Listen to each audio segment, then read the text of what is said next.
If you haven't seen the movie Idiocracy, then I highly suggest that you do. It's a very fun comedy, and one that snarky liberals used to say that this is like Trump's America. This is what happened when you have Trump's America. And, I watched the movie again, and I gotta say that while they think it's a win for them, it's actually a big L, because the president from Idiocracy is by far the best president that any nation could hope for. And I will make the argument, by the end of this video, you will say, wow, V, you're absolutely correct, right? So, what is Idiocracy? What is the story of that movie? Well, the story itself would never be allowed today. Like, you would have people on Twitter going like, how can we allow this? How can we allow? How is this allowed? Why is it allowed? But back then, people were actually allowed to exercise their human rights of freedom of creativity without Twitter. So the story is pretty much about the fact that dumb people have a lot of kids, while intelligent people have no kids. And over the course of time, if this continues, you're going to end up with a society filled with idiots. So pretty much at the beginning of the movie, you have like this family that's unemployed, lives on welfare, and they're having 8 to 10 kids. Meanwhile, this family that's of PhD university professors, they don't want to have kids. They want to keep waiting and waiting. The woman freezes her eggs. Eventually, she has no eggs, so she has no kids, right? So it's the idea of like IQ being genetic, which again, like people on Twitter, like, how can we allow? Do you allow this? How can we allow? But back then it was allowed, right? So you have this average guy with average intelligence. Like, he's not this genius, but he's not dumb either. He's somewhere in between. And he gets himself frozen and goes into some sort of cryo sleep and wakes up way into the future, into this land of idiocracy. And in this land of idiocracy, people are incredibly dumb.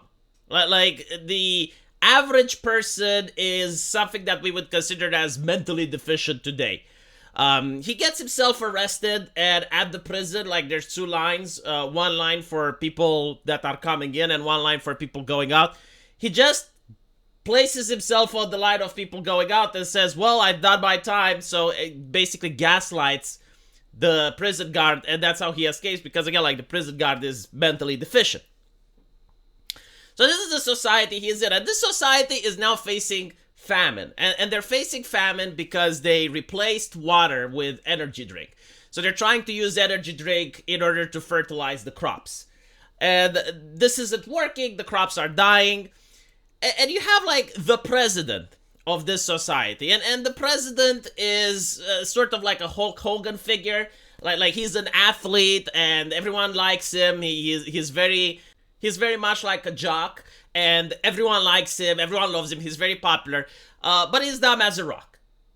I mean, compared to the people that are in that society, he's not dumber. But again, he's not an intelligent individual, but he actually cares about the people. He actually gives a shit about the concerns of the masses. And the concerns of the masses is that agriculture is not doing very well. So what he does is he hires the guy from our president, because he realizes that he is incredibly smart. He realizes that he is smarter than everyone.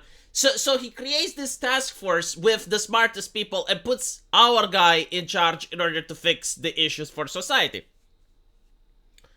So our guy realizes what the problem is, and it's like, okay, well, you guys are using energy drink instead of water. And they're actually fighting with him, and they're saying, no, because on the commercial it says that the energy drink is for everything, right? And he's like, no, that's just a commercial. Like you need to listen to me. Like, we're going to use water instead of this energy drink.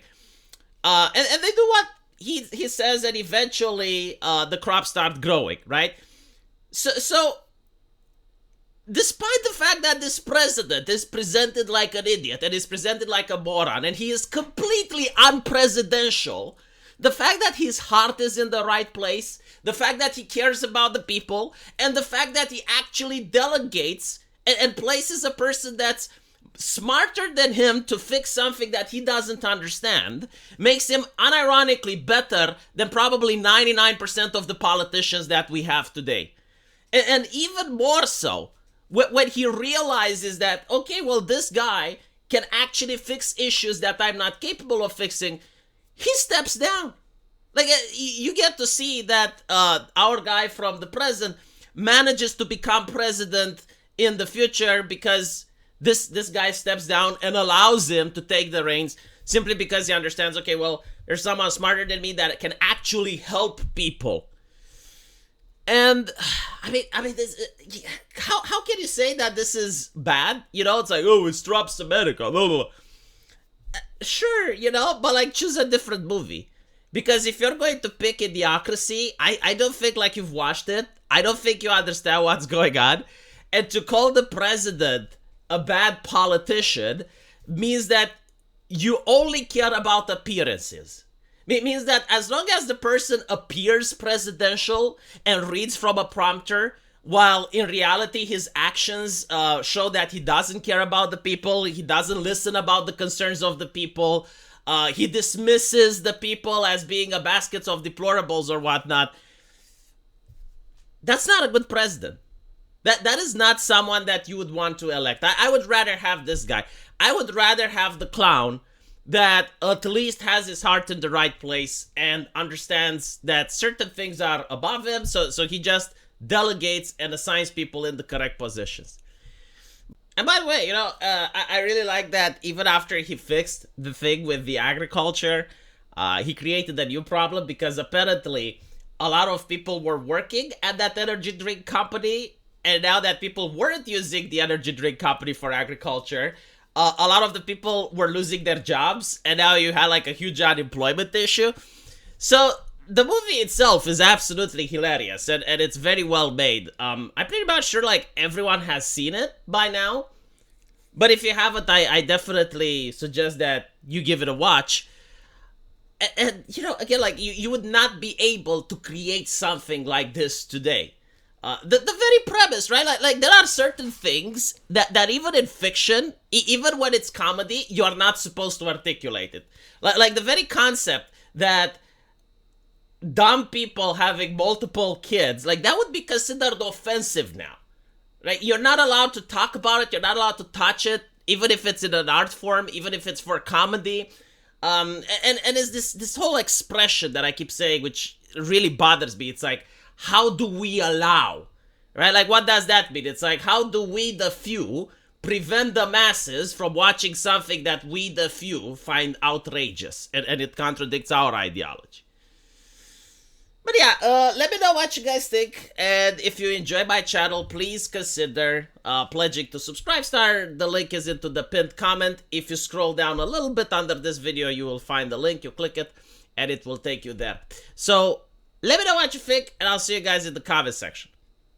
Take care.